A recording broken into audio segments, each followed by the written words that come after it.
Estimations on project.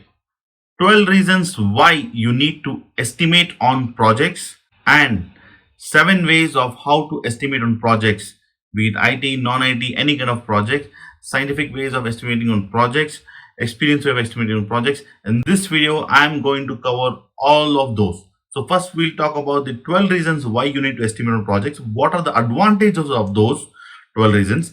Then we will look into 7 ways of estimating on project. Very important for you when you're working on projects, managing projects, how you need to estimate and why you need to estimate, because that's going to help you a lot in your margins and all those things.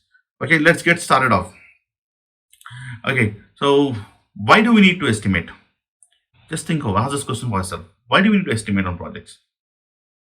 Okay, first reason, okay, to know the capacity of the team size for the project. Let's say you've got the scope of the project and we've got to complete in 6 months. Now, if you can estimate the scope of that project, all the work breakdown structure, all the managed work packages, everything, right? If you can get to know that, then you can say, okay, fine, we will need so many people. Like for example, we were building a website community for one of the mobile application platform, for one of the mobile portals. Okay, so wherein we had to go and create a community for them. Now we saw the front end word, back end word, then we estimated the entire project with 60 stories, right? And then we came up like, okay, and we need like 4 front end developers and 6 back end developers, right? Because of the estimation we came up with this, and then it will take us 5 months. Okay, so you need to know what is the capacity needed to do the work. So that's the first reason why you need to estimate on projects. Next, reason 2, obviously profits, right?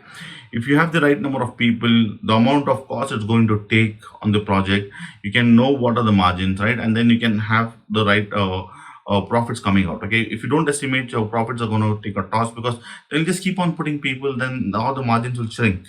Okay, second reason. Third reason, to know the project duration. Okay, once you know your estimates of the scope, once you know the capacity, then you can put the resources accordingly and get the duration of the project. Next, fourth reason, to identify constraints on the project. So what is the constraint on a given project, right? For is it a scope constraint, is it a time bound constraint, or is it a cost constraint, right? If you can estimate, then you can plan accordingly for that estimate, right? Like for example, if it's a time bound estimate, time bound constraint saying that you have to close by the project by this deadline, they want to go before the competitor is coming in, then you have to kind of come with adding more people in the project. You'll have to do some fast tracking, then you have to do some resource leveling, then you've got to do crashing. All these techniques you'll have to do. So you need to identify the constraints. Estimating will help you identify what are the constraints also on the project. Okay, then you will estimates helps you track what is planned versus actual. It will help you track your schedule performance index, cost performance index, cost variance, schedule variance, right? What is the actual cost, what is the budgeted completion, what are the what do you say, how much of work is being done. Like for example, you plan to do say one story in say 5 days. Now you can track that plan versus actual. Does it actually take like 5 days or not, right? That tracking helps you. If you have estimates, else we just go by the wind and say, okay, I'll do this work. By when? So it doesn't help. Okay, so you need to estimate, because you have to track plan versus actuals. Only then you will be getting the proper output from your project. The deliverables will coming only that time. Okay, next, reason 6. So estimates help us plan better. You saw 3 or 4 points. So all in all, estimates will help you plan better. Then 7 point, create forecast. As I told you, you can use the earned values, performance index, then you can find the estimate at completion, then variance at completion, so you can forecast properly. Okay, reason 8, margins. Okay, if you can estimate properly and have the right people in the room, your margins can go higher. Like for example, if you have got an 8 people team, you will create a team pyramid on the project. You'll not have all 8 people with 10 years of experience. You just have like say 1 or 2 with 10 years of experience, and then after 3 to 4 people like 5 to 7 years of experience, and then you'll have like 3 to 4 years of experience in the remaining people, right?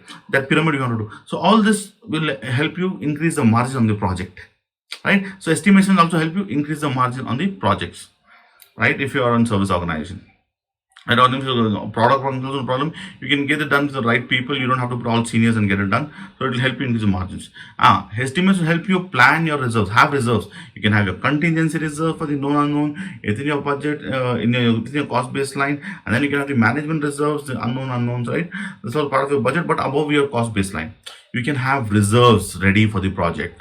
Okay. Then you can address issues proactively. If you know the estimations, you know, okay, fine, this is the money I have, this are the people I have. You can proactively have the right people doing right thing. It does address the issues proactively. Okay. Then after that, reason 11, you can assign resources to the right work. Who's doing what? Resource assignment can be done appropriately if you know the amount of work that needs to be done. Let's say a particular service, say 10 days, you not give to a junior guy because you don't want to take risk.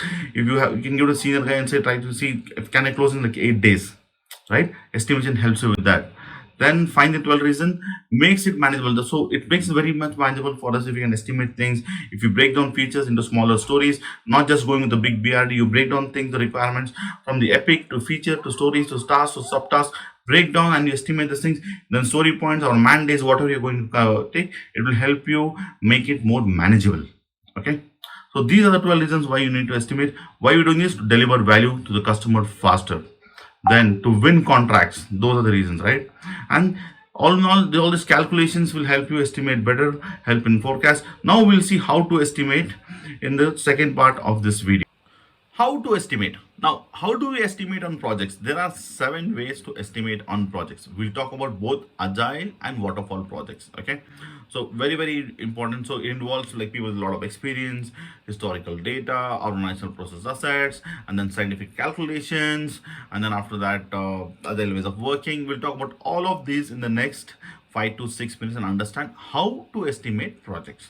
Okay, I also try to take examples from organizations where I work, like organizations like Adobe, Sapient, UST Global, Wimo, right? All the places where I've worked in the past few years, I take examples like how we're doing. So we need to understand all of these ways, right? How we are going to estimate things, okay, in the IT industry. Okay, let's get started off. Okay, so there are different ways of estimations. Okay, so there are different ways of estimations, like based on the amount of data we have, we estimate. Based on the amount of risk we want to take, we want to estimate. Based on the urgency, if you want something to be done immediately, there's a way of estimation. If you want something to be done lot of detail, you're willing to put in some time and effort to do that, there's another way of doing estimation, right? So there are multiple ways of doing estimations. Okay, we'll talk about that. Okay, the first one is analogous estimation. Analogous estimation is like you look into some historic data of the organization and then you'll estimate. Like for example, in one of the product organizations working, like, so they were very good at kind of giving winning contracts or smaller projects or like 3 month duration, because we had done the implementation for so many customers. Okay, so we would go and say, okay, fine, they want this for front end, they want this hierarchy, they want this reporting structure, these reports and all those things. So let's build this. Okay, this we have done for previous organizations. It takes us like 3 months. Okay, plus or minus 2 weeks or something. We're going to give the estimates. That's an analogous estimation. Okay, based on historic data. Okay, that's an analogous estimation. Now, the next estimation, so analogous estimation, who most of the times like the sales team will rely on these things, because we want this estimation done quickly, fast. Okay, if you want something to be done very fast, very quickly, you want the estimation to win a contract or something, then ensure that you have some analogous estimations with you. You have some experts coming and saying, okay, fine, this kind of project, these things, okay, we can do it off. We've done similar in the past. Because this is no big deal. It's not at all a big challenge for us. We can do it because this is our experience. This is where we are good at, and based on our historical, we can say it. Most of the times, this is kind of helpful based on the kind of the work we've done in the past. Okay, so it's, but again there is a small caveat, there's a catch that, so this is not, business projects are very unique, it could differ from project to project, customer to customer. But analogous is like do quickly based on historic information, we come and say this is the estimation we can do. Next, parametric estimation.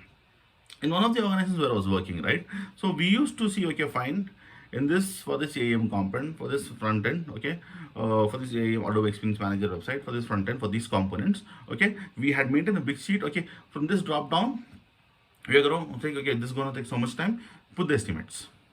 Okay, parameters, okay, button takes so much time, single page applications take so much time, okay, backend logic will take so much time, right? So all those based on parameters. Okay, so we had gathered a lot of historical data. Based on that, now put some parameters, and then we created this sheet and just going from drop down, and then we say, okay, fine, this is the best estimate, the parametric estimate. This is more reliable than analogous because there are some parameters. Okay, based on the historic data, we have gathered data, we have using this, and it's going to help us because if a senior guy is saying how much time it take, if a junior guy is saying how much time is going to take, all those things, all those parameters will be taken care of that. Okay, that's the second way of estimating, parametric estimation. Okay, more reliable than analogous estimation. Again, you need some experts over here, but then the experts have captured data in a sheet and you can use the sheet. Next one is 3-point estimation. Now, 3-point estimation is also called as, there are two in 3-point estimation. One is the mean, one is the weighted mean. So first is the mean, is like just average of 3 estimates. Optimistic, pessimistic, most likely estimate divided by 3. Okay. On the best days when everything is fine, stars are shining, it's all green, we can do it also. Say some work was supposed to be done, say most likely in 10 days, we'll say I can do it in 8 days. Or the worst case scenario, I'll take like 15 days. Okay, then you take the average of that and you say this is a 3-point estimation. You'll do like this for all the stories, all the requirements, and then you'll give the estimation. This is more reliable because now you're taking an average. Okay, so that's a 3-point estimation. There's a third type of estimation, the fourth type. Okay, the fourth type is weighted mean. Weighted mean is also 3-point estimation when you're giving more weightage to the most likely. So 4 times most likely weightage you're giving. So optimistic plus 4 times most likely plus pessimistic whole divided by 6. Okay, you're giving more weightage to the weighted mean. Then you'll have standard deviation. You'll take P minus O by 6, find a standard deviation, and then you find the variances. Then it's like, okay, fine, this is the range. You can provide a range. Okay, again you will have to gather a lot of data, you'll have to have all the details with you, you'll have to sit and estimate that, and then this is more scientific way of giving an estimation. This is more reliable than your 3-point, and 3-point is more reliable than your parametric. Okay, so the probability of getting this is very helpful because it gives you, specifies your range. Okay, then fifth one, the fifth one is called bottom up estimation, wherein this is opposite of analogous estimation. Bottom up estimation takes a lot of time, wherein you want to go in detail of everything. Okay, you will involve the entire team to come and give the estimation. So bottom up estimation is there. Okay, you'll have the seniors, the juniors, the developers, the solution guys, everybody sit and then you talk. The PO is there, everybody comes, sits and talks, give a lot of details. So you want to kind of, it will take some time and money also, right? It will take at least 3-4 days to sit and give the entire estimation of such 50 stories. Okay, that's bottom up estimation. Okay, so that's then, so those are the 5. Now 2 more are there on agile. In agile projects, how do we estimate, right? In agile projects, we play a game called as planning poker, wherein once you go to the planning meeting, you have got the story details listed out, refined everything. Then you're going to put cards and say, okay, fine, you have got the story pointing in a Fibonacci series, and then you say, okay, this is the story. Now you 4 people tell us what is the estimate for this. So one person says, say 5 story points, one says 3 story points, another says 5, another says again 5. Now you go ask like, okay, why did you say 3? Right? When 3 people say 5, are you saying 3? Right? Then if the rationale out that the 5 is the best thing, you always take the upper limit. Okay, so wherein probably the 3 is the guy who's a senior guy, and 5 is the 3 juniors who are giving, right? That's the planning poker we play in agile. Okay, so on the story points, that's one way. Then next is t-shirt sizing. T-shirt sizing is like you're going to give big estimates like on man days, or like for XS, small, medium, large, XL. So you can have relative sizing like how much time is going to take for all of these things. Then you convert that to number of man days, and then you're going to give that. Okay, so it's like maybe XS could be like 2-week work, small could be like or XS could be like 1-week work, small could be like 2-week work. Okay, medium could be something like 1 month work, large could be like 2 months work, XL could be like 3 months work. Depends. Okay, based on organization. So these things will vary from organization to organization. Okay, so we are using a way of estimating called story pointing. Story pointing is like you're giving relative estimates. Like for example, a small piece of work, that's a configuration that takes half a day. Something is a little more complex than this is going to take 1 day. Okay, so based you're taking in relation to this work, how complex is this? 2 times the effort of configuration work, so like 1 day, something like that. Okay, that's relative estimation. Then all this helps you calculate the velocity. Okay, so these were the ways of how to estimate. So 7 ways of how to estimate, 12 reasons why you need to do estimation. This video I have captured everything on estimation on projects. So you watch this video, share with your friends, subscribe for more videos. I wish you all the best for preparing for PMBOK examination. If you're looking just for project management, preparing for project management interviews, so this is going to help you a lot. I'm trying to cover all the project management basics in my videos. I wish you all the best. Thank you for watching my videos. Bye bye.